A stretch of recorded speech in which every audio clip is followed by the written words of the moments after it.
रायजो राजा बयखौबो दिनैनि बे धीरेन बसुमतारी चेनेलाव आरोबाव फिन फरायना लाबावबाय आं दिनै मोननै आपडेट लाना फैदो दै रायजो राजाफोर आपडेटआनो जाहैबाय मोनसेया जाबाय दुखुनि खौरां मोनसेया जाबाय सुखुनि खौरां बे आपडेटआनो जाहैबाय जोंहा दिनै सानथामसो जाबाय नामा जांख्रिथायनि थैसाम 2 बे मुभिखौ मोनसे रिल्स टाइपनि फिसा मोनसे गुसुङै बिथांमोना रिलिज होदोंमोन जाहाथे बेखौ आरडी मशन पिक्चार चेनेलनिफ्रायनो होदोंमोन नामा नाथाय बे जांख्रिथायनि थैसाम 2 खौ रावनिबो पारमिसन लायाबासिनो बा सोरनिफ्रायबा अथरिटि लायाबासिनो जोंनि सानै बर'निनो इउटुबार आरोना बिथांमोना गाव गावनि चेनेलाव रिआपल'ड होदों बिनि सायाव जोंहा सन अफ बड'लेण्ड चेनेलनि बिगोमा बिथाङा बिथां सानैखौ सोरबा हमना हरनो हायोब्ला बा सोरबा जुदि बिसोरनि थंखौ मिथियोब्ला बा खिथा हरनो हायोब्ला जाय सुबुङा खिथा हरनो हागोन बा हमना होनो हागोन बिसोरनो माबा मोनसे सन अफ बड'लेण्ड चेनेलनि बिगोमा बिथाङा माबा मोनसे आरडी मशन फिल्म पिक्चारनिफ्राय होगोन नामा बिथाङा माबा मोनसे अनसुंथाइ होगोन होनना बुंदों बेसेबां होगोन जाहाथे बियो गावबो बुंना लायाखै थौदो बिदिबा बेनि भिडिअखौ नायना लाग्रोनि बिनि उनाव सावरायगोन बे मानसिखौहाय आङो नै स्क्रिनाव होबाय बिथांनि फट'खौबो नैबे मानसिखौ नोंथांमोना सिनायोब्ला गोख्रैनो थाबैनो अननानै नैबे गाहायाव स्क्रिनाव होनाय नाम्बाराव नोंथांमोना कन्टेक्ट खालाम एबा इनफरमेशनखौ हर नोंथांमोननि थाखाय मोनसे बान्था जागोन बान्था हरनाय जागोन जोङो एबा आंनि पार्सनेलनिफ्रायबो आं नोंथांनो हरबावगोन बेसेबां होगोन आं बेखौ बुंथ'ला जिखुनु होगोन बान्थाखौ होनाय जागोन रायजो राजाफ्राथ' सन अफ बड'लेण्ड चेनेलनि बिगोमा बिथाङा मा बुंदों रायजो राजाफ्राथ' मिथिखाबाय जानांगौना आं बे नाम्बारखौबो जाहाथे नोंथांमोननो स्क्रिनाव होना होगोन बा मानसिनि पिक्चारखौ होना होगोन दै रायजो राजाफोर नोंथांमोना नायनानै जुदि सोरबाया नुदोंबा जाहाथे बिथांमोना फोरमायहरनो हागोन दानिया फैदों बेनिनो ससे जांख्रिथायनि थैसाम 2 खौ बिथांमोना बेखेवना होदों आरो लोगोसेनो बिथांमोना ससे बेयावनो देखायदों बेखौ थौदो बिदिबा नायना लानोसैना रायजो राजाफोर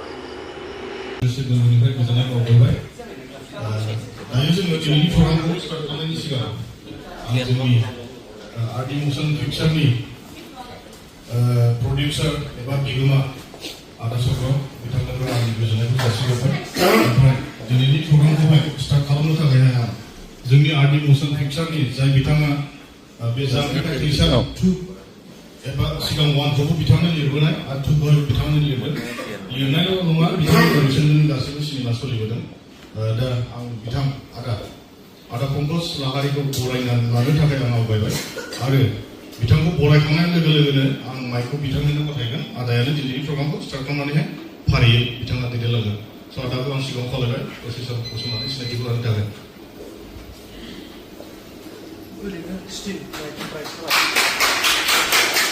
गोजोननाय थाबाय आदा स' माइक इज योर्स नोंथाङा दैदेनलांनो हासिगोन बयनिसिमबो गोजोन मोनाबिलि दिनैनि बे मोनाबिलि समाव बेहाय नुजाथिफैनानै जोंनि सावथुन मुलुगजों लोब्बा थानाय गासै फावगिरिजों लोगोसे सावथुन दिहुनगिरि बयखौबो जोङो प्रडाक्सन जानानै बेहाय बरायग्रोनाय थाबाय दिनैनि नैबे समाव ज' जानायनि गुबै थांखिखौ ओरैनो बेहाय थाफैनाय गासै सुबुंफ्रा मिथिखागौ जोङो नैबे बोसोराव ओंखारनो गोनां जा मोनसे जोंनि आरडी मशन पिक्चार्सनिफ्राय ओंखारनो गोनां जांख्रिथाय थैसाम 2 बे सावथुननि मोनसे भिडिअ सं दिनैनि मोनाबिलिनि समाव रिलिज होनो लादों बेहाय जोङो जिहेतु आवगायनि समफोराव प्रडाक्सननि साइडनिफ्राय मोजाङै मोनसेबो पाब्लिसिटि खालामनाय जायाखैमोन बेखायनो प्रडाक्सननि डिसिसन बायदियै जोङो मेथाइजोंनो जोंनि पाब्लिसिटिखौ जागायनो होननानै आखायाव लादों आसा थिदों बयबो मेथाइखौ नुनानै गोजोननाय मोनगोन जोङो मेथाइखौ बेखेवनायनि सिगांनो जोङो सावथुनजों सोमोन्दो थानाय गोबां खस्थ' खालामनाय बेहाय सोद्रोमाफोर दङ बिथांमोनखौ आङो नोंथांमोननि सिगाङाव सिनायथिनो लाग्रो सानदों। गिबियावनो दङ आंनिनो लोगो फंबाय बायदि प्रडिउसार बिथां सब्र सिंह मुसाहारि। बिथांखौ आङो गावनि सिनायथिखौ बेहाय लाफैनो थाखाय गुरै खावलायहरदों। लोगोसेनो प्रडाक्सननिफ्राय गांसे आर'नाइजों बरायनो थाखाय आं गुरै खावलायहरदों। साबायखर थाबाय। सुबे गाज्रि नोंथांखौ आं बेहाय लेंहरनाय जाबाय। गावनि सिनायथिखौ अननानै फैदो। गांसे आर'नाइजों बरायनो थाखाय आं गुरै खावलायहरनाय थाबाय। Thank you. फंबाय लिंसार बसुमतारी गावनि सिनायथिखौ फैनो थाखाय आं गुरै खावलायहरनाय थाबाय।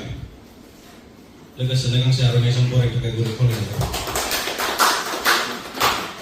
साबायखर। लोगोसेनो गांसे आर'नाइजों बरायनो थाखाय आं गुरै खावलायबाय।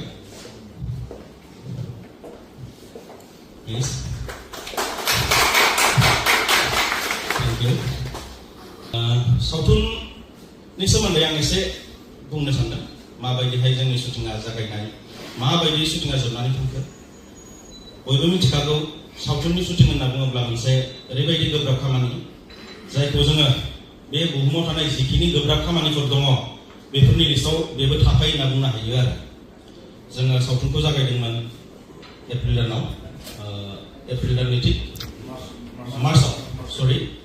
मार्चआव जागायनानै जोङो मथा मथि बुंनो थाङोब्ला मास मोननैयानो शुटिं जादों।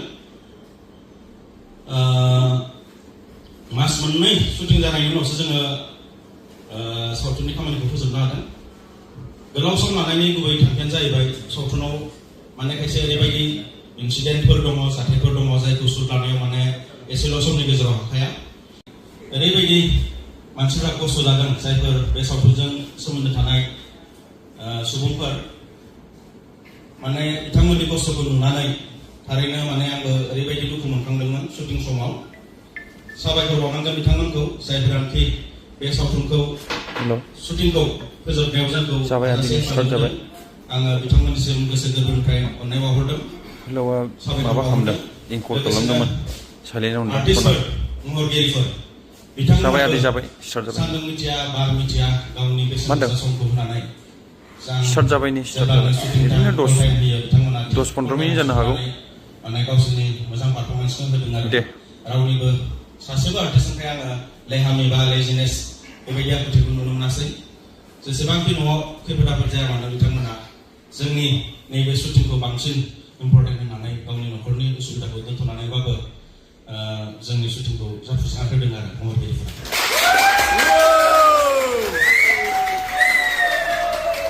जांख्रि थाइनि फैसा नायदो लोगोफोर, नै दायो जोङो भिडिअखौ स्टार्ट खालामबाय। नोंथांमोना होनाय लिंकआवनो नुनो मोनगोन। नैबेखौ ससे नायनानै ला।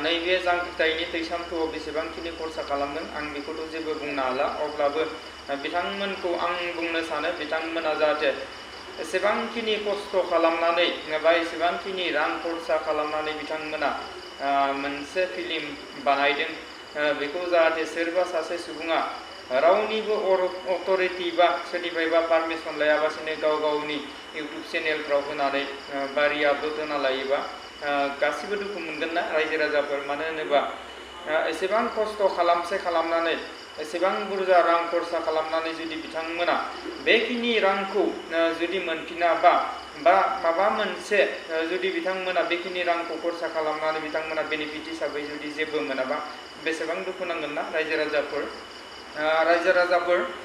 भिडिअखौ आं बारा गोबाव खालामनो सानला, मानो होनोबा गोबां भिडिअआ गोलाव जाबाय। बेनि थाखायनो दिनै भिडिअखौ बेखिनियावनो दोनथ'नाय जाबाय। गोजोन्थों।